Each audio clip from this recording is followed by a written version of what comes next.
Okay,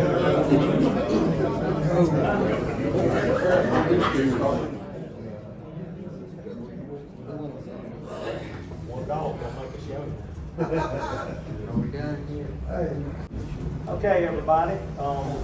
I'm Darren Dawkins, and welcome all ladies and gentlemen to the 2023 Unicoi Custom Call Maker Show Roundtable discussion. This year is going to be about box calls, but not just like call style. We have some call style builders, some Turpin builders, and what I'd like to do is go down and just individually have everyone introduce themselves, who they are, what style call they build, just give a little background of each call maker. And at that time, then take questions from you guys. That way it lets you know a little bit more about that individual, so you can, you may have a certain person you have a question for. And that, you can direct that question rather than just ask a question. Before we get started, I would like to thank the U.S. military, police, fire, rescue, everybody that makes this country what it is that we can do what we do today. So, if you guys would just introduce yourself, maybe I know some of you build multiple type calls. Give a little background not quickly, but as you wish, on what got you interested in the particular type call that you build, whether it's Turpin or cost or whatever, that type thing, and just some of what you offer maybe.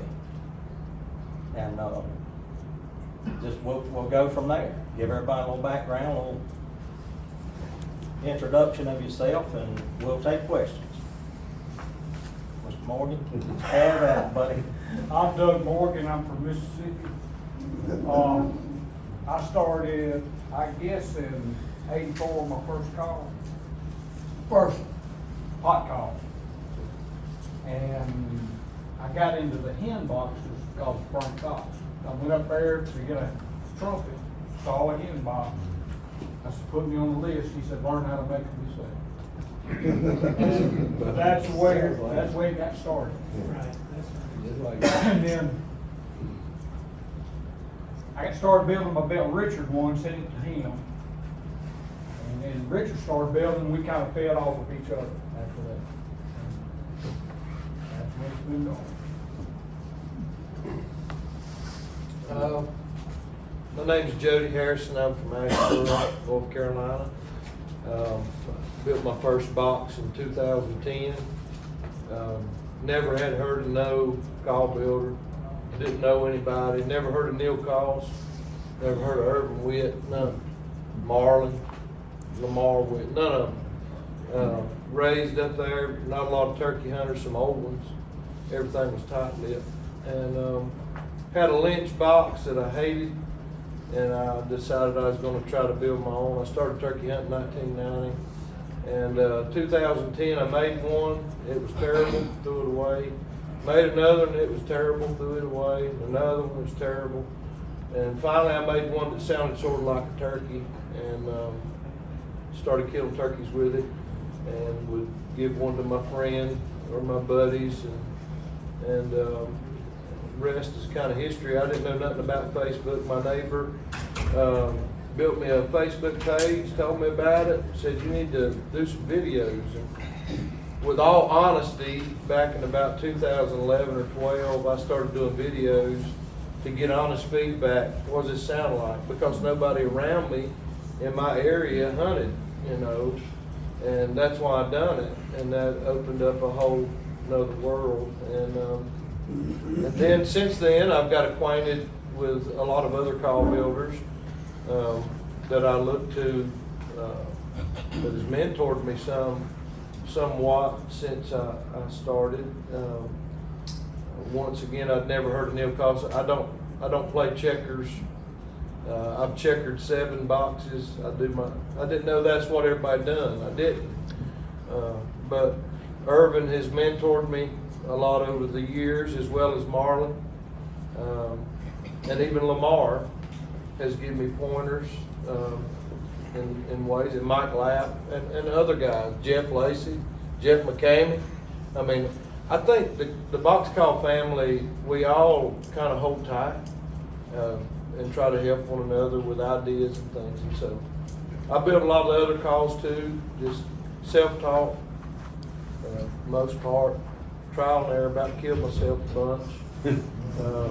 But what drove me was the sound of the different woods and my love for the wild turkey and hunting, and making turkey calls that sound like a turkey. And that's what drove me. And been honored to be up here on this panel with all these guys. I'm the dummy in the bunch. You don't know much of nothing, but I know them, and that's a lot. Also, Bill, as we're doing this, if you guys, I'm sorry to interrupt, but if y'all would give the name of your calls too, some people may not know, you know what I mean? Okay. Name of your call company too. Okay. Preacher Man Turkey Calls is who I am. Known a lot as the preacher man. And don't ever forget Jesus loves you. That's the most important thing in life. Don't ever forget it. Before it's over, being a preacher, we might even pick up an offering, so y'all don't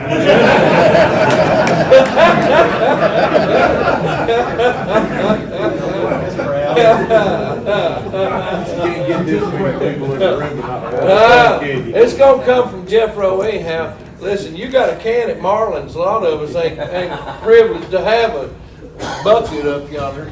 But keep snodgrass out of it. Well, I guess I'm next. Yeah, y'all just go on. Well, I'm Irvin Witt. I guess most of you know who I am. IHW calls. I'm just, I grew up in Virginia in the mountains. I was a hillbilly call maker for a long time on the forums and stuff, years and years ago. Anybody remembers all that? But growing up in Virginia, along the Roanoke River, we lived back in a holler, and I was taught by an old fella how to hunt turkeys in the fall. We only hunted in the fall, and I was called a natural voice, and mostly with a piece of grass. And I was introduced to a wing bone by this old fella, which I was fascinated with trumpet call, any kind of air operated beat, call. But my passion for the turkey was the main thing. I mean, I would just eat, slam, fuck with it. I killed my first turkey when I was 9 years old while I was squirrel hunting. I thought the freaking bear coming through the woods. Never seen one before. I was only 9 years old, and this thing is as tall as I was. So anyway, from there it escalated. My uncle brought me a box call he bought. This was back in the 60s. I'm pretty sure it was a Lynch call for donut. No disrespect to Mr. Lynch, but I thought it sounded like a dog to me. And I told my uncle, I said, I think I can even make one better than that. And it wasn't because the call sounded bad. I was used to using air operated and a piece of grass in my natural voice. So a box call was new to me.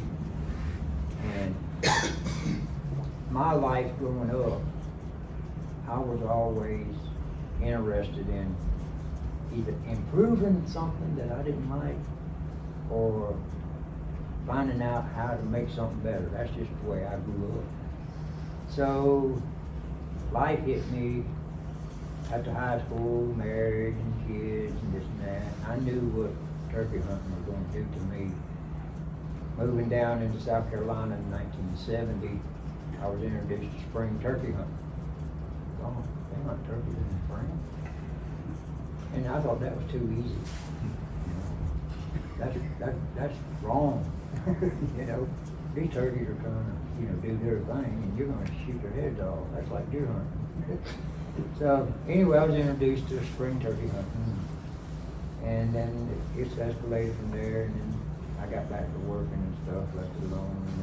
And then I got to my daughter, her first turkey, her first year. So I decided I wanted to make a call for my daughter to get her first turkey. It was time to do it. So I fooled around, made a few, got one working, and took it out. The hunt lasted about 30 minutes. Oh, that did it. That just did it.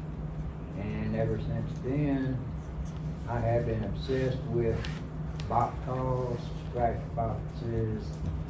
I even had a guy told me I could make a turkey call out of an inner tube. Anyway, I'm not just a box call maker.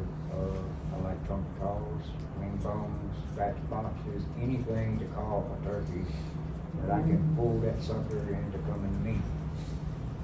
But I do love box calls, and when I do something, I like to decorate it.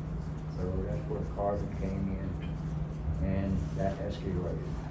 So in 2001, making another long story short, I went full-time call maker. And I've been a full-time call maker since then, and still am. Other than that, that's me. Your turn. Thank you.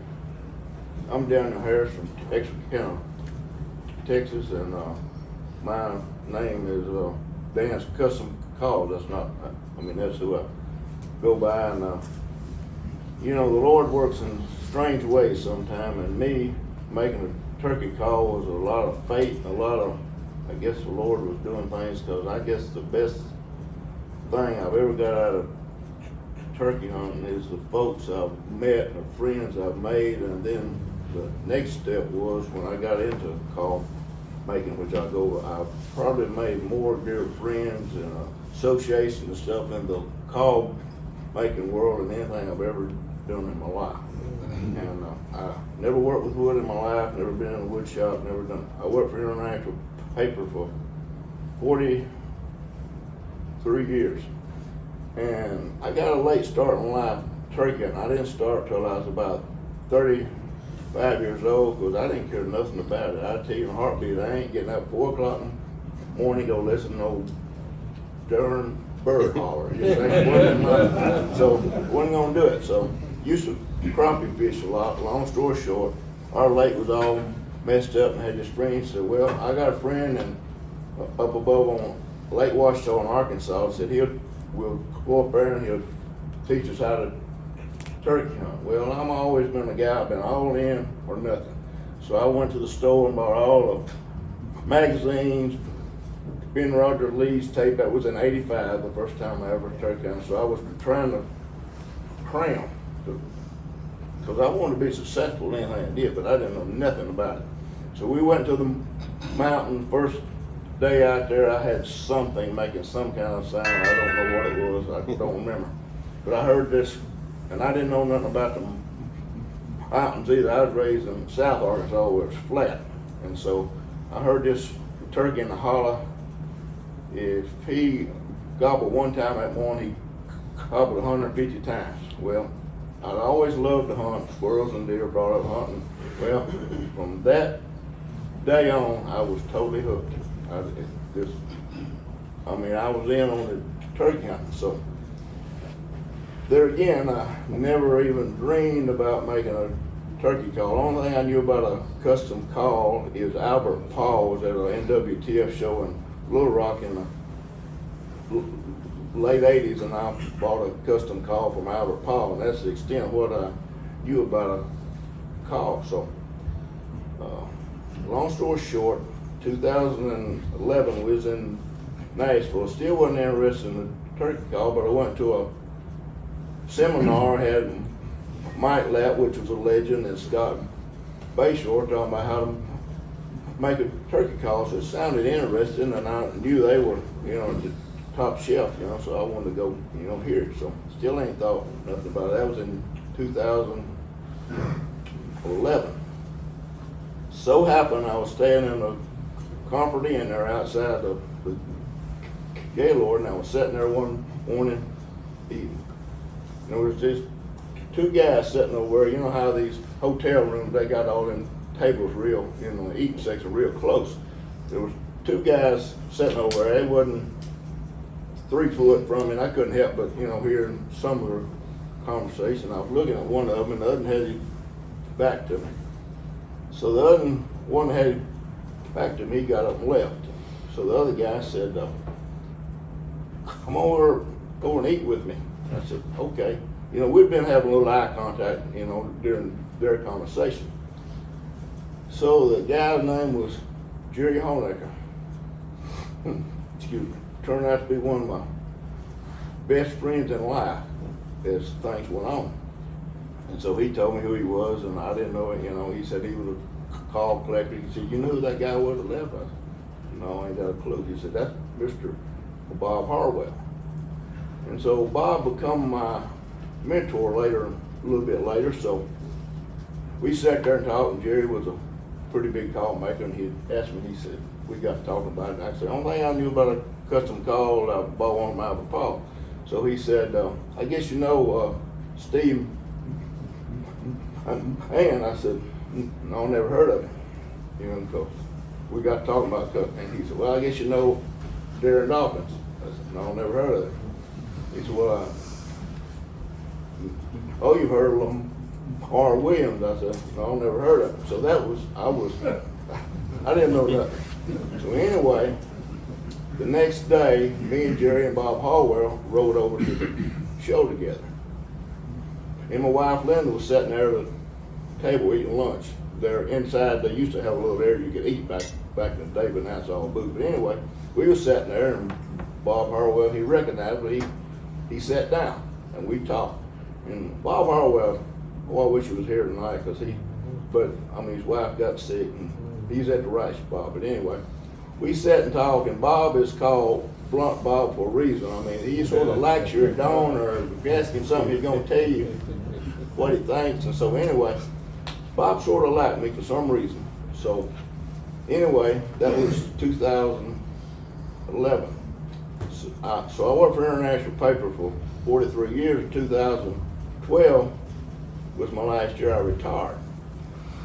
So just by fate, or just, the Lord works in mysterious ways, Bob lived in Columbia, South Carolina. So IP had a facility up there right outside of Columbia. And I had to go up there and help them out 4 times in 2012. Well, I'd go to the plant and work, and then me and Bob would go out for business supper, of course. And then we'd go to Bob's shop, and I'd sit there, and he told me about Neil Cost and the Woods, and told me, him and Lamar and Steve and all that. So so I'd go and listen to Bob Harwell, and every night, and so them 4 times, and then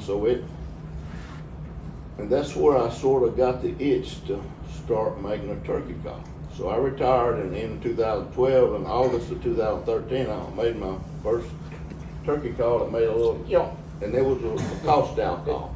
And when I got that first little yonk, I thought, man, what is this? I done something. But anyway, so I started building, of course, straight sides, ONLAs, no checking or nothing. So I've been making them about 2 years, and I carried one to the NWPF. And about the last year, I think Lamar was up there. So I went up to Lamar's room that night, and I said, Lamar, I want him to sort of give me some little, and ask him, I said, what do you think of this call? I know Lamar don't lie, but he said, well, about the only thing I think you need to change is you need to put a stainless steel screw instead of a silver brass screw. And I thought, man, been making calls that long. And I said, maybe I'm doing something right, but I feel like it was more he could have told me than what he did. But anyway, I appreciated, his comments and everything, so I started making call styles. And then Jerry Honecker was a deep friend, and he was a collector, and I called him my coach, and he sort of spurred me on every time. And I made style calls, got into it, and learned to check a little bit. Anyway, then Jerry called me after this meeting one year, and he said, Dan, you ever thought about making a Turpin style call? And I said, no, Jerry had given us thought, because I can't even play one, much less try and make one, because they're a different animal, people don't know. So he said, well, I just put the thought in your head. I said, okay. So I thought about it, so I started attempting to make the Turpin style call. And that's the main call I try to make today, but like I say, and I started because I love the sport of turkey hunting. And when I retired, it was the love, and it was just a challenge or something that sort of just fell in place. And so I started the Turpins. I still make, so I'll make some long boxes. I wanted to see what I could do, so I tried most of them. So like I say, I don't know, it just sort of fell in place. And after I retired, and I've been making them about 10 years, so I'm probably the only up and coming one really here. There's supposed to be an up and coming table, but I'm not sure I'm at the right table. But anyway, me and Jeff, we started about the same time, I think. We did. And store here, I was on the road one day, just driving down the road there, and I got up on this road and it said, Turkey Call Acres a Hall of Fame road. I thought, man, I'm on the wrong road. I gotta find an exit here somewhere. Well, by the time I looked back in my mirror and I seen this big cloud of dust coming in, it was something, it was coming fast and big, and I didn't know what it was, so I got to watching it went around me on that road in the dust. I got to what looked like a big charter bus or something. I thought, what in the world is that? Like all the dust cleared up there and I could barely see it. We got to far up road. It said Shag Hill Custom Call, Jeff Lacy and Clay Town. So I said, man, I got to get off of this road. I'm on the wrong way. Anyway, but to top that, I talk about meeting the right folks. The last time I had a booth in Nashville just before COVID, I had to go to the heart doctor.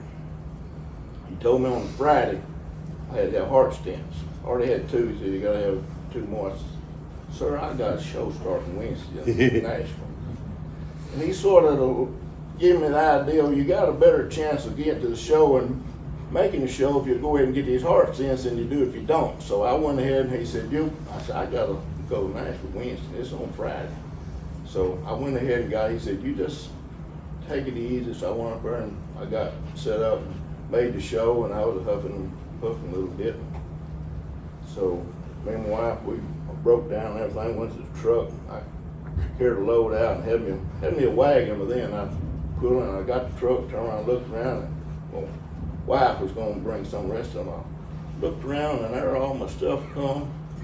There my wife, she wasn't carrying nothing, but there was Jeff Lacy and Clay Town that done brought all my stuff to the truck, because you had to have the heart stent. So good folks you meet in this world, and that was two of them that I met, and they're great guys and great people and great call makers. So sure, Jeff. My name's Jeff Lacy. My call company is Shag Hill Custom Calls. I killed my first turkey March the 30th of 1990, and I killed my 100th turkey last spring. I love the turkey hunt, and I've been fortunate to travel to a lot of different states over the years and met a lot of good people. I never knew that anybody made custom calls.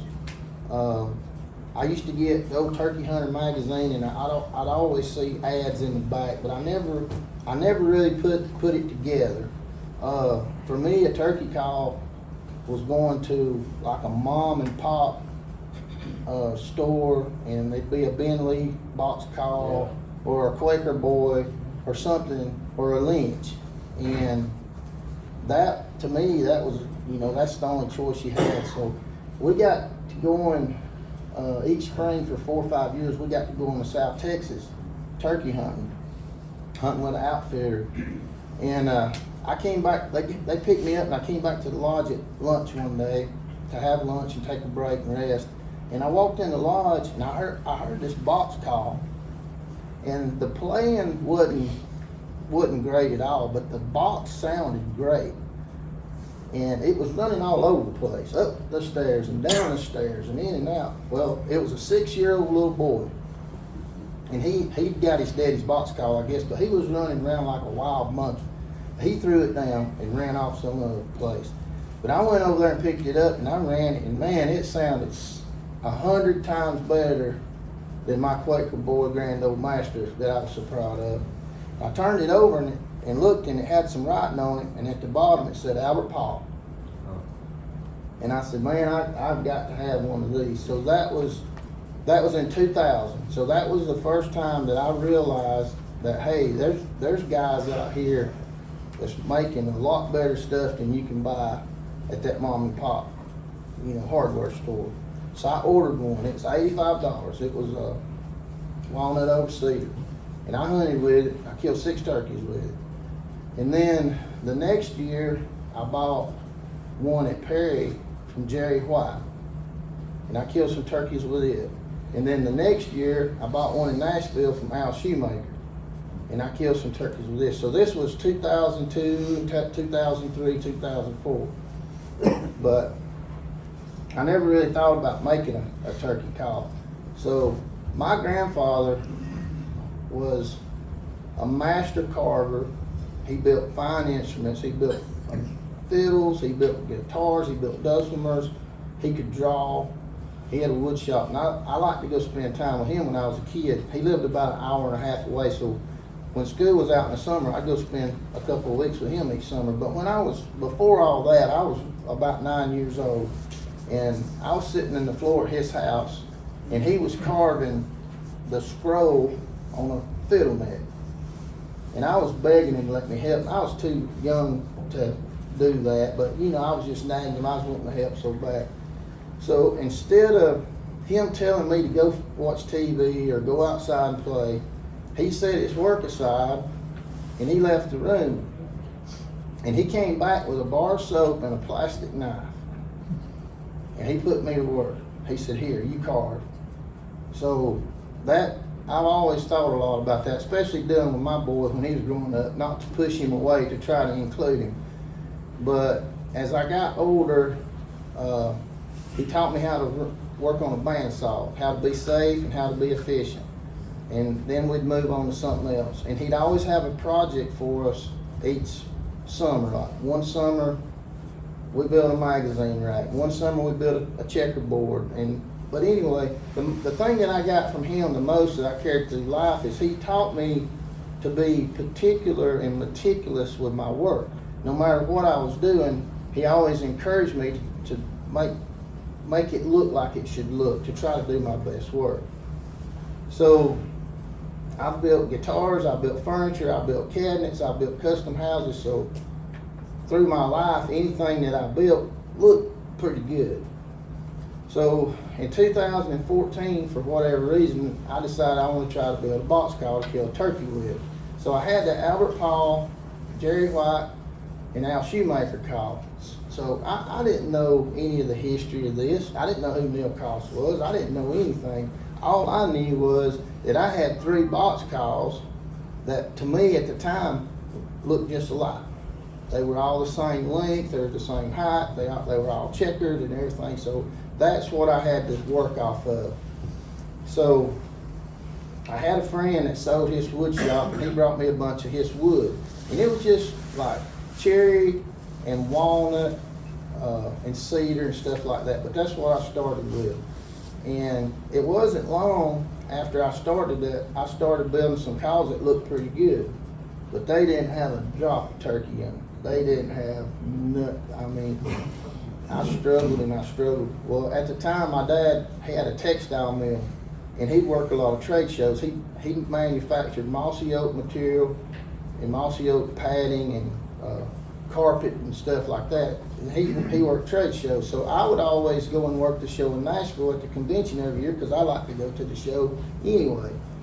So I had 5 or 6 box calls that I laid on the table next to all his stuff. and they were terrible.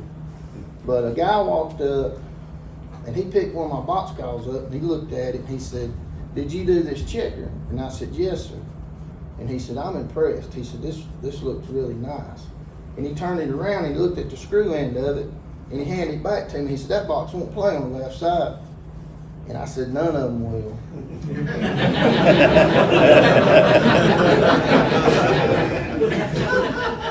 And he said, "I can tell you how to fix that." And I said, "Hey, I'm learning. I don't know anything. I'll welcome any help you can give me." And he said, "Look," he said, "your screws are leaning." He said, "When you get home," he said, "you need to square your table up on your drill press with your bit." And he said, "That'll straighten that screw up." And that guy was Wendell Lancaster.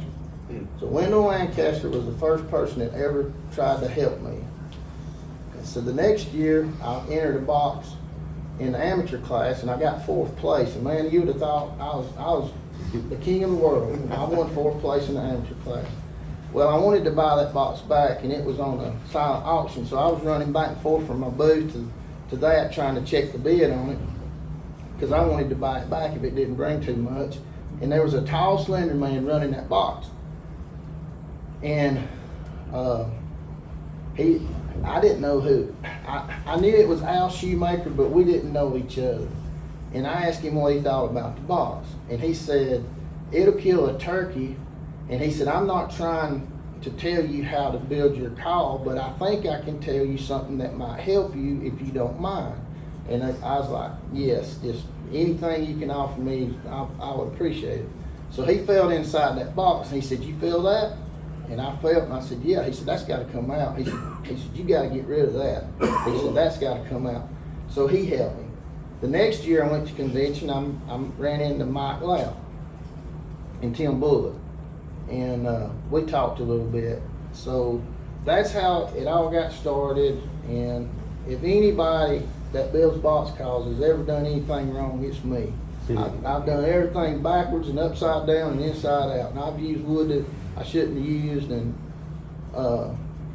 but I'm just like a sponge. I soak up every little bit of information from anybody that really knows what's going on that they offer, and it's helped me. Any success that I've had, I owe to anybody, one of those guys that's offered me any help, especially Mike Lapp. He has been instrumental in any success that I have ever had with a box call, and I continue to learn. I built a bunch of boxes to bring up here, and some of them just didn't make it. But I've met a lot of good guys and gals, and I've made some lifelong friendships that'll last forever. And it's a brotherhood, and it's just a special thing. I can't think of any other activity that I could have got involved in that I would have gained so much as I've gained from this. But I'm never happy, I'm never satisfied. I don't think I've done my best work, but I've come a long way from that bar soap. I'm Jeff McCammon. I'm from Unicoi, Tennessee, a little town just north of Chattanooga. A lot like all these guys, I've made every mistake in the world. I started out, didn't even know how to run a table saw, but about the only experience I had with any kind of saw was a chainsaw. In the car business, I pushed pencils. I hadn't really worked with tools much at all, but deer hunted for years and years and years down in Alabama in the heyday when it was covered up with turkeys. And the guy that had all that land just every year, you got to turn turkey in. You got to try turkey in. No, not them little blackbirds. Finally, I don't know, I deer hunted, had in there 12, 15 years, and he finally got me talked into going turkey hunting. And I'll never forget that first day the rest of my life. From that point on, I started deer hunting less and less and less, and turkey hunting more and more and more. And I probably hadn't deer hunted now for about 15 years. Couldn't care less about it anymore. But I remember I started out, I had to get me a box call. And I had old Ben Rogers, I had Ben Lee. And I thought that was the cat, I'd knock on that thing and had no double stack frame mouth call, and I thought I was, but I was hunting with a bunch of boys down in Alabama that had been turkey hunting a long time, knew what they were doing. Well, it progressed, I thought that old Ben Lee call was real good. And I went to a show somewhere in Alabama. It was a small show. And Owen was buying another call, the guy that kinda got me started turkey hunting. Kept playing around with that call, and I thought, man, there's gotta be something better than this. I ended up, one of the first custom calls I think I ever bought was from Neil. You know, back when you could buy them cheap and you never knew what, you know, they would become. And I bought a few from him, Lamar, some of those guys. And I started thinking, you know, it'd be nice to build a box call myself and build one, and, you know, try to kill one with something that I built. And that's kind of where it started with me. And it was funny, you know, I would pester people trying to learn, you know, just constantly calling. If I couldn't get to them, I'd call and ask questions. And my God, they always took the time to direct me, you know. And some of them would make you make the mistakes to learn the lesson instead of giving you the right way, because you didn't learn better that way. But it seemed like I started out with my first box call with Neil telling me to start with a piece of poplar, and I wanted to start with a pretty piece of wood. And I don't really remember, but I think it was a Babinga body. And you couldn't even get a scratch out of it. It was just like two pieces of iron rubbing together. It was horrendous. I mean, horrible. I wished I'd have kept it because it was the first thing I ever built, but I lost it because I was so dreadfully distraught with it the way it turned out. But, you know, you kept progressing, and suddenly, you know, you got a couple of friends asking for a box, and you think, hey, maybe I'm doing something a little bit right. And then, you know, just a few friends of a friend see the boxes, and, you know, you keep pushing, trying to learn things, and you keep talking to, you know, mentors, friends. And there's nothing like learning from other people's mistakes. It sure does cut your time frame down a whole lot, tremendously. But, you know, I got to meeting people, and they all helped me. I mean, I could sit here and give names and names and names, but, you know, the thing I owe to the people that have helped me to get the box to where I am now, I build call style boxes, by the way, but I would have never been from a desk person in the car business that loves turkey hunting more than breathing air, you know, and I love building these box calls because it's such a passion to the sport that I'm so beloved to. It's just amazing the help. You know, there's nobody sitting on this table up here that hadn't had that help from somebody, or multiple people along the way. You know, I've spent more time with Marlin than anybody that's helped me, and I owe more to Marlin, and I'll never forget it. You know, the time he spent to get me to where I am now, because I can listen to box calls I made 10 years ago, 12 years ago, and I just, golly, you know, and I thought that was good at that time. You know, it's just, I constantly want to improve like everybody. You know, the pride everybody takes in their work, the help we've all gotten from the other people. I mean, none of us would be sitting anywhere without other people helping us. I mean, it's just the brotherhood. You know, a lot of people have mentioned that. It's a different sport. I mean, athletics, professional, whatever, it's a different society. I mean, it's a lifestyle we've all got, and it's amazing how everybody pitches in and helps everybody. And if you don't pass it on, who's going to be there to pick it up and continue it on? You know, there's nothing like showing somebody and getting them to that point where they can make something, and it'll make it. You know, that first look they get in their eye when it makes a noise. I've had a few guys at my shop, and we've worked through their first call. There's nothing more proud than anything you'll ever get out of it. You know, so the biggest thing I've got out of all this is the friendships, the lifelong friendships of friends that you don't meet in the business industry, sometimes in athletics, but you don't follow up, and you don't develop that kinship that we've all got, you know, in this sport. And that's been a return to me tenfold to anything in build a box calls to me.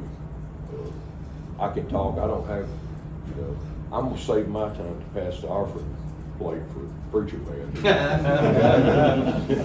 I just wanna say the kinship is something that just can't be described in this sport. You know, it's so important to me, and I'm so blessed to, you know, met the people that I've met. I've got dear friends in this, and there's nobody up there wouldn't lay their life down for anybody or help anybody to progress, you know, to get to another level and make them so proud. That's what I like so much about this group. My name is Steve Turpin. I am Turpin Custom Game Calls. I am a descendant of probably the oldest family of call makers in the country. Started with my great uncle was Tom Turpin. Made his first call around 1899, and made them with his younger brother Edmund Turpin, and then after their death, my father. And then when I was growing up, I would watch my father and try to stay out of his way in the shop. And at a fairly young age of about 12, I showed an aptitude for tuning box calls, and so I was a tuner for a long time for him. And then I eventually got to working with him, him showing me how to make the boxes. And then made my first actual box call on my own around 1990. And we made calls together up until he had a paralyzing stroke, which ended his call making in 2000. So I've been doing it ever since, and just felt a real love of the sport. I was hooked on turkey hunting before I was ever allowed to go from a young age, because I had older brothers, and we had an age restriction on us because all the turkeys, it's not like today where you can go in the back of some farmer's field and hunt. The only turkeys in our area were in dangerous remote river bottoms. So 15 was the age that I was first allowed to go turkey hunting. And I would watch my dad and older brother come back in and run out to see, what they had killed, or seen that the gobbler had beaten them, or what they heard. And it was just a deep love of that, being hooked on it before. And then I also felt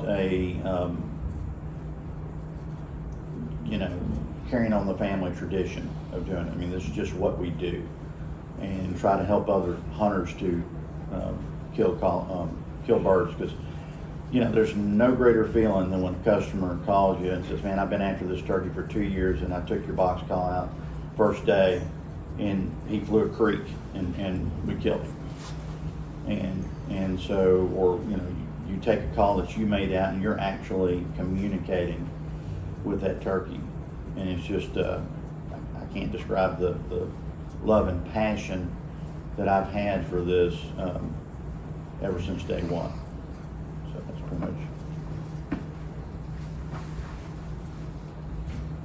Paul Durham Custom Calls. I build friction calls. I build call style short boxes, long boxes, mini paddles, build pot calls and scratch boxes. I've listened to everybody else, going always doing everybody first to last. Might be dog off if I'm not sitting in the last chair. So, guy next to me was tuning box calls in 1990, and whenever he said that, I very quickly realized I was 9 years old in 1990. You're welcome. I've been doing this, like I said, for 10 years. Was brought in call making by Lee Chadwick, a very good friend of mine. Showed an interest in making calls, and he said, if you're going to learn to make calls, then let's learn how to build a box call. Because if you understand what you're doing with a box call, you understand what you're doing with anything else. 10 years later, I can sit here and tell you that was 100% correct. And I'm thankful eternally for him for teaching me that. Huge influence, got me started. Billy McAllister is another huge influence on me. Has taught me a ton, really brought me along. I consider it to be my sounding board for everything I do in call making. I was started by Lee, and I'll say I was really polished out by Mike Lapp, like a lot of these other guys up here, where Mike has gone out of his way to not only be a mentor to me, but to be a friend, and I'm grateful for that at the end. I grew up on the Omaha River. I'm from Glenville, Georgia. Nobody here probably knows where that is. I'm about 45 miles southwest of Savannah, down there on the river. Didn't come from a big hunting family, and I came out different. So I killed my first bird in 1997 by myself, and pretty much just took off from there. I'm a dork, so I knew who Neil Cost was from reading like I do whenever I started building calls, and knew the history of everything coming through there, and knew that was really a direction, if I was going to do this, that I wanted to travel. And kind of the example I saw is you know, being one of the originators and the path I wanted to go down with that. Every box call maker in this room has had an impact on me, obviously, with my age and everything, being one of the younger guys, even at 41. The knowledge that everybody at this table to my right and countless people that I look at and I'll see their faces that have been an impact and an influence on me making calls. All of y'all, I just appreciate the time you put into me, and I hope I don't let anybody down in the work that I do with that. I'm humbled to be sitting here next to these guys. I don't know if y'all can tell that or not. I'm not somebody that talks a whole lot of times, and I feel extremely, extremely humbled to be sitting up here next to this bunch. So that's pretty much it. Okay, anybody have anything strike anybody in particular as far as anyone they would like to have a question for, or?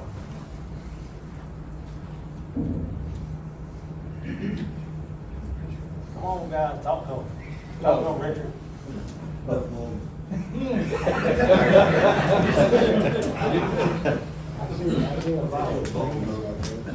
Speak up. What's your phone number? 601. Got a question for Doug. I built my first car in '84. I didn't sell it until 2005. So was that 1890? So you the oldest. No. Told you, Dave. 73. Yeah, I started making my first turkey call at 63, so I got a late start on this thing, but I'm all in. You already? Yeah. Anybody else have any questions, or like to know any kind of particular woods that these guys feel works better for What's your their style of boxes? favorite wood to work with? Okay. Who, anybody? Anyone, all of them. Any, See if they all got the same wood or not. yeah. Do y'all, let me ask you this, do any of you feel like there is in your particular style call, a standard in which works more consistently than others in that particular style of call? Lid material, body material? I think the teak bottoms on those turkeys with Evans or something on the paddle works. It seems like, to me, an imported wood works better on the paddle. Because I'm allergic to I might have input on that, but I've dealt with wood all my life. You can take a block of wood that long. Speak up, Herbert. What was that? Speak up. Talk louder. I'm trying. You can take a block of wood that long, 2 by 2, cut it in half. You can make a box out of this piece, and you can make a box out of this piece, and it's totally different. Knowing the textures of wood, the density of wood is a natural thing you've got to do, that you will obtain over time. Like I said, I have worked with wood since I was a little guy. And my dad was a hardwood floor layer. I know what that road is. And it's hard. It don't make a turkey call unless you know what you're doing. When you match your woods, it's an acquired knowledge by trial and error or whatever knowledge of your wood. You can get on books and see density and this and that. Until you work with that specific wood that you got in your hand and understand it, you got to have that feel for that wood. Now, when you're mixing woods, is how you obtain different sounds. You take a domestic wood basically for boxes. I think most people agree with that. Some people use exotic woods, more denser for paddles. You know, you can use different type of woods for different type calls.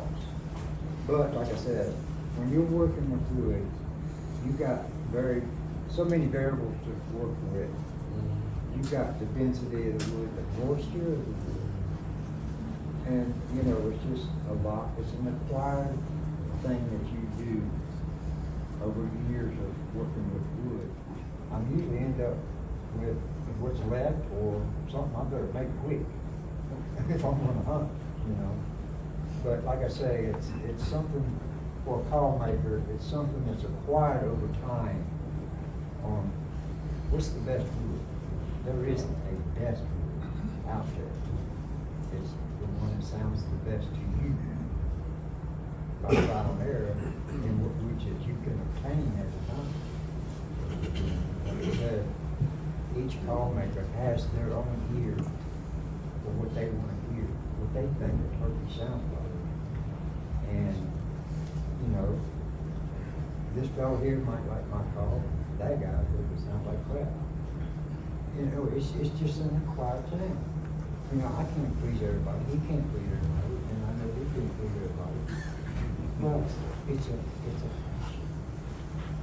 his passion to make his sound, my passion to make my sound, his passion to make his sound. It's not, you know, there's no miracle sound, you know. Everybody, you know, it's just a passion that we have and acquired over years and years. And it's just something that's in us to do and to improve every time we make a call. And I'll speak for every darn one of us in the panel and every one of y'all out there. You're gonna put your best effort into every call you make. And that's the way we are. And I think another thing I'd like to point out, all y'all out there are pure testament of why we are still here. You know, the friendships, I look at each and every one of you about, you know. I know the friendships that I have developed over years and years of doing this. That's you know. We got the passion, but the love of all you got to fuel that passion. Without y'all, we wouldn't be here. I'd be in my shop by myself, making here call, go to wood by myself at home. That'd be it. Darlene would be with you. Like I did by myself. But I hope that can, you know, can clear up the thing about the favorite woods. You know, in other words, don't come ask me what my favorite call is. I don't know. You know, the one I go take hunting with me, that's my favorite one. I think that everybody up here is trying, and you may agree, I think we're all trying to reach an unattainable goal of perfection using material that's full of imperfections. You know, that's one reason that these laminates make good stripers and sometimes good box collars is because they're uniform and they have less, they're consistent and they have less imperfections. You know, we're taking natural material and trying to match it up, and it's hard. And you may find a combination that works good for you, and you think, man, I've got it, and that stuff works good and runs good, and the next time you buy that wood, it's different. you know, and I spent a lot of time trying to build calls out of wood that if I had known at the time, I was wasting my time. It wouldn't make a call. It don't matter. Mike Loud could make a call out of it, but I couldn't make a call out of it. So you learn your woods, like Whit said. You learn what works and what doesn't work most of the time. And, you know, we all got. I like Honduran mahogany for a body, but it's got to be the right piece of Honduran mahogany. And I think here's the question now, because I've got a lot of your guys' stuff in my collection. But it's kind of like that show Forged in Fire, where people go make knives out of ball bearings and springs, and they got to figure out what to make their handle is. So if you had to if you went down the road, down the list, and you had to, we said, we're going to have a competition, you get to pick two woods. What's your box, what's your lid? everybody's gotta have something that's a little bit more than their favorite. I understand the sound, the grain, I get it all, but I think the curious part we're all trying to understand is, if you had your pick, in a competition, you had to pick 2 woods, what would those woods be? I think it's evolving because, there's woods that I have liked and enjoyed using in the past that now it stresses me out to think about. Like one of my favorite to build over the years has been snakewood and holly. 2 weeks ago, I couldn't build one if you'd held a gun to my head. I mean, it just wouldn't work. And then for years, I hated the thought of building a maple and poplar or walnut and cedar. Now, I'm enjoying building some of those. So I think that is an evolving question. Whereas years ago, I wouldn't even think about building an old school, what I call old school domestic wood box. And I remember years ago, I was in a motel at Gaylord and bunking with Jimbo Lindsay and Terry Sullivan. Terry Sullivan come in late one night. He'd been down somewhere with some guys, and the colonel was there. And they was talking to the colonel, picking his brain about years gone by. And Mr. Kelly had told him this story about when he was young, he turkey hunted with a guy that had an original Gibson box call. And it was getting old, and he had a carpenter friend, and he wanted to duplicate that sound of that original Gibson. And a couple years later, the carpenter come back with a box. And Tom Kelly and Terry Sullivan come in and told me this. The box that the carpenter brought back to duplicate the sound of the original Gibson was an ebony lidded box, or ebony lid and a holly box. So dummy me and a young call builder, I thought, I'm going home and I'm going to build a bunch of ebony and holly boxes. So at that time, to me, that was the favorite thing to build. But it's not anymore. I hadn't built one in years. Could care less to build one. So I think it's an evolving. Am I right on that, y'all? Do y'all feel that way? Yeah, it's also what the supply chain's feeding you, right? So what you're actually asking is, what's the most consistent to get? Right. That's what it comes down to. And with us, you may hit a vein of getting like some real good black lumber for a little while. And you may be on a 2-year span where you bought up 20 foot linear, not even board foot, of 8-quarter black lumber. And that's good stuff, and you're on it. Then when you go to get some more, guess what? It's dried up, it's gone. Now that's gone for a minute. Or it's different. It's different. You get something that's hard as a daggone anvil, and you just as well throw it, use it for firewood, most expensive firewood you ever burn. We're really at the mercy of kind of what's coming in and what the market's dictating to us. You asked me that this year, I got an answer this year. You ask me that next year. Or 2 months from now. 2 months from now, Yeah. when that board runs out, Yeah. my answer's probably gonna change, because Yeah. I'm not gonna be able to get the same thing all over I again. think our favorite wood is what's running good for us. What's running good? Yeah, at the moment. Any changes? Last year, I was running some East Indian rosewood over limber or butternut. Man, it was hitting every time I had good wood. Now, I tried to build some the other day, got into some bad limber. I ruined a whole bunch of limber, ain't no count for nothing. Yeah. It's beautiful, but one side would be killer, other side flat as a flitter. I couldn't do nothing with it. Now, this year, I'm getting some killer calls out of whinge and mahogany, or white maple and green poplar. Now, last year, I never would have thought of that combination, never. But you're right, Paul, I mean, with that, it is what.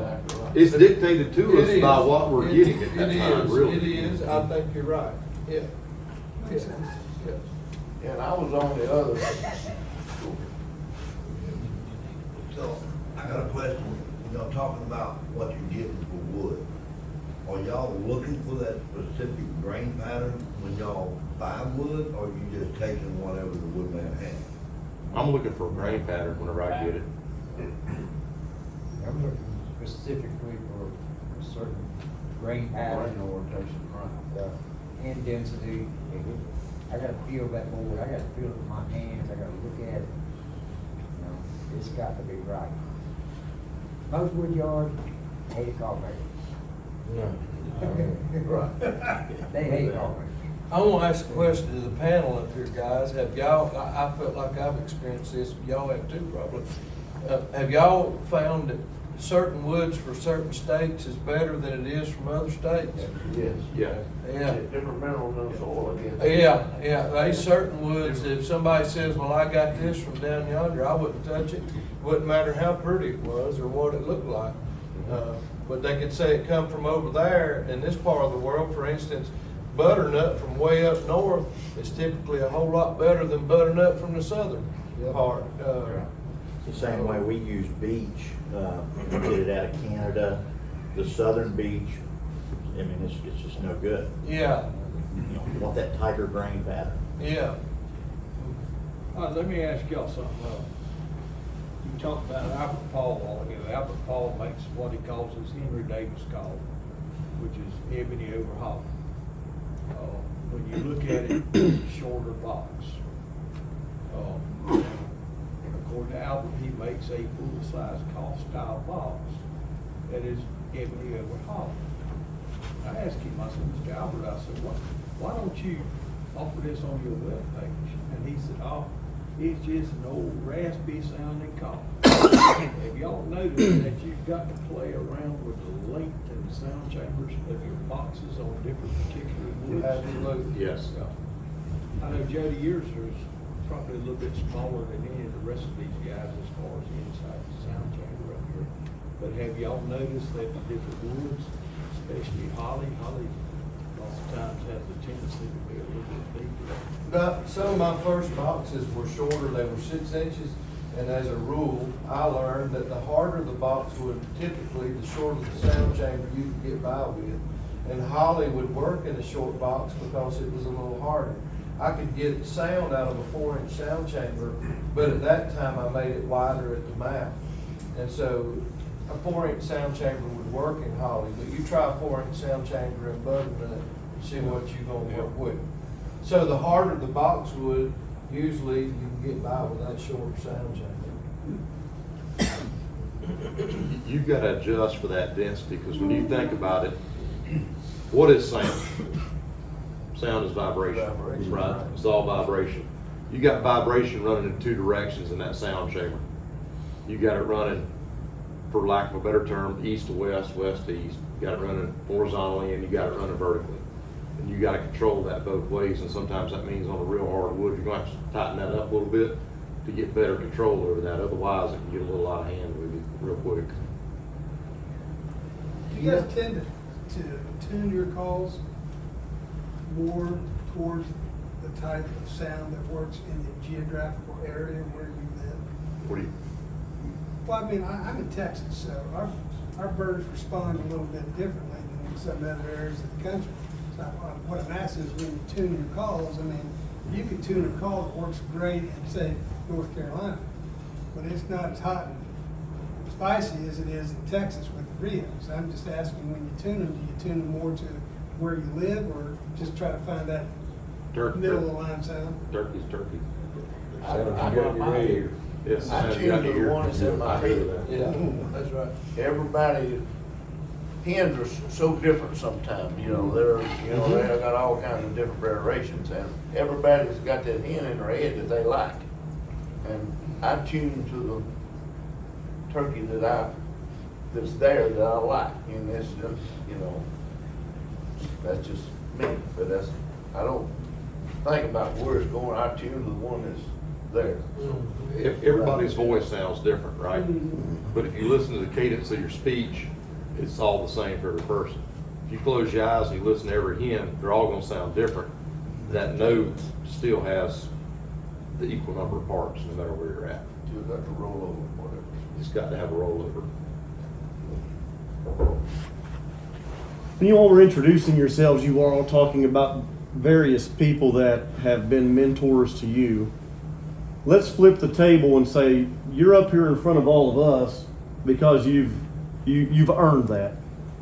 Let's say that you are now giving advice as a mentor to some of us newer box makers back here. What would be something that you would advise us? You know, if you were mentoring us, what would you want us to be able to learn from you? what would you be able to share with us to help us elevate what we're doing?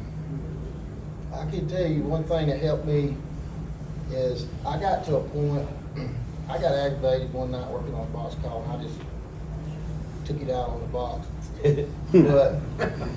but Yeah. through that, I realized it hit me like a bolt of lightning. There's action that you have to go through to create sound. There's action that you have to go through to restrict that sound. And you have to find a balance of those two things. There's only two things that you can do to a piece of wood. You can take away from it, or you can leave it. And that's it. It's as simple as that. There's nothing else that I know that you can do to a piece of wood. And you gotta work through the process, and you gotta have a lot of failures, but you gotta figure out what to take out of that box and what to leave. No matter how long it is, how short it is, that, to me, that helped me the most, realizing what allows that wood to move and what restricts that movement, and trying to find a balance of those two things. I'd like to add one thing to it. I agree with 100% what you're saying. One thing I would add, as somebody first learning, and even more people that know more about it, when you're building a call, start with the less expensive wood, cedar, poplar, known woods to be good for calls. Learn that wood good first. The key that I will express to you on this is when you're building that call, put it together, have plenty of paddles. You're not going to make a call, you might get lucky sometimes, with one paddle and one box. You'll get lucky. But my best advice is when you're learning is have several paddles there ready to go before you even start. If you're not, I do this today. If I get new woods in, I work with all the woods in the world. But just like you say, you get one batch today, the batch tomorrow is going to be different. So when I do, I'll make me a call, and I'll have walnut, maple, whinge, ebony, Macassar ebony, Gaboon ebony. I'll have several of each of those, 3 or 4 of each of those. When I build that first one, I'm gonna build a cedar call. I'm gonna put a maple bottom on it. That usually gonna work. So I'll try the maple, get it sounding good. Once it's sounding good, then I'll try all these other paddles to see what's going to sound good on that. And I'll make a notation just on that wood. But have plenty, my point here is have plenty of paddles. Something I'd like to add to what he said that I've learned about. Neil Cost in a video, y'all probably heard him say it, was if you was going to become a call builder, the first thing you need to do is spend the first 2 years learning wood. I thought about that the other day. I had this conversation slightly today. Lamar was critiquing one of my boxes of a maple mahogany. It played great, but we was looking at the grain. When you're building a box, especially, which that's what we're talking about, how we turn the grain in that boxwood is going to reflect the sound, as well as the lid wood. And like at one box, Lamar was in here. I don't know if he's in here anymore. But anyway, is he still in here? Is he gone? He is.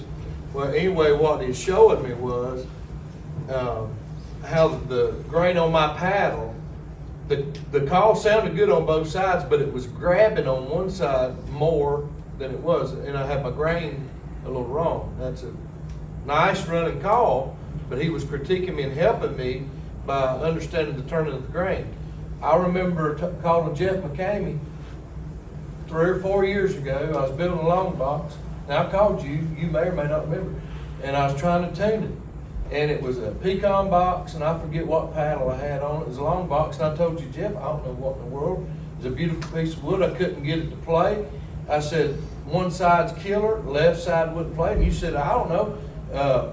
Have you done this? Have you done that? And I looked at that thing, and finally, if you remember this, I looked at it, and the grain in one end of the box was different than it was in the back end of the box. Front versus rear. It had twisted. It was a blank of wood that I hadn't paid no attention to, and it had twisted right in the middle of my sound chamber. So it was dead, and that's why it wouldn't play. Or And- the grains weren't working. Yeah, the grains were crossed. Yeah. It was crossed up, and so what I've learned, especially recently dealing with more domestic woods instead of exotics, and even though I still deal with exotics, is it is even more important. That's why props to these old timers, and I've got to say it, that have built all these. Darren, you're one of them, son. You ain't old time. You old though. You build them old school boxes, and these walnut and cedars, these maple and poplars. Boys, you talk about paying attention to grain to get a quality turkey sound out of it. It's even more important with that. I have a whole new respect, Irvin. The tuning process, that wood's got to be right. If that wood ain't right, you might as well throw it in the fire. And I've thrown a lot of decent wood away because I knew if it wasn't perfect, there was a possibility I was going to beat my brains out trying to get a turkey out of a piece of wood that there wasn't no turkey in. You know, exotics are easier to mess with. Sure it is, Yeah, because it's not the grain so much Especially on resonate. lid stock. Yes, They are absolutely. more forgiving, so kudos to y'all. Yeah, it is, it is. Let me ask you a question right quick, because y'all do this, and I've been wondering, because I see people put this stuff on Facebook. Why do I see a lot of calls checkered now, but the lid is not? It's because of the hardness of the lid that you're using, you're just not doing it for that reason. I don't check it because I don't like checking. Nobody likes checker. Very few have a checker cost cost of mine. I just noticed a lot of, calls that are checkered, some people still check it, because they'll check the sides and not the lid. I think that's what it must be. Can I say one other thing about that? I'm probably the only one up here, if I'm not, I don't know, there might be another, that's gonna get paid big money to checker a box. That's a fact, cause I hate it. I ain't gonna do it. Ask Dave Lowe. One thing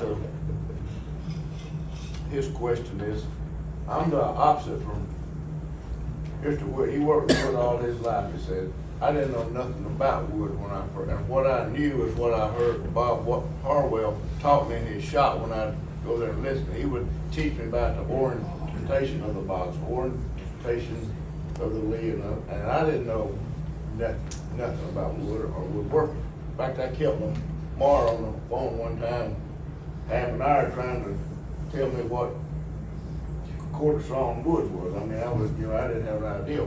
But one thing that Bob Harwell told me, like, the moisture in the wood is very important.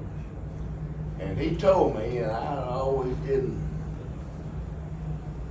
adhere to this, but I would pay the price for it. He told me, he said, if you buy wood from Pennsylvania, when you get that wood home, you don't do nothing with it for 30. You gotta let it acclimate to the moisture in where you live or where you're making. So, and the worst temptation I had, as soon as I got my hands on a piece of wood, I wanted to carry it home and cut it up and make a call in it before dark that day to see what it sounded like. And that's not the way to do it. I learned the hard way and it goes back to what Bob told me. You can go home and cut that wood into a blank, maybe, and let that blank, put it up on the shelf and let that blank set. I've learned 4 or 5 months if you've got the patience and time, but I was bad about it, getting too impatient. I'd get a new piece of wood I bought that day and I'd go home and start cutting it up and trying to make it. Well, that's not the way to do. Because that wood is, like I say, it's all a little different, like he said, you cut one plank here and one there, and then suckers are different. But the main thing I had to learn is not get in a hurry. Be patient with that wood and let it acclimate. Let it, after you cut that blank, let it dry out, cause you cut that wood and that blank and you go make that call one day and you come back 3 weeks later, it ain't the same call. It done changed. Yeah. Cause that moisture's done changed, and that's the hardest thing I had to learn, to be patient with that wood, cause I wanted to do it now. Sure. And that wasn't the smart thing to do. The smart thing was be patient. And I had to learn that the hard way. And sometimes I still try to cheat. But that's one thing for a new call maker, just let your wood cure. Even though you think it's cured, it may not be, where you live, so anyway. Anybody else? Come on now, don't think it, not say it. Any of you guys ever built a call that you liked, somebody talked you out of it, and you wished you had that call back? I was cocky and thought I could build another one just like it. Exactly. Preacher? I'm sitting here thinking right now. I'm thinking one right off. I'm looking at a lot of you people that got it.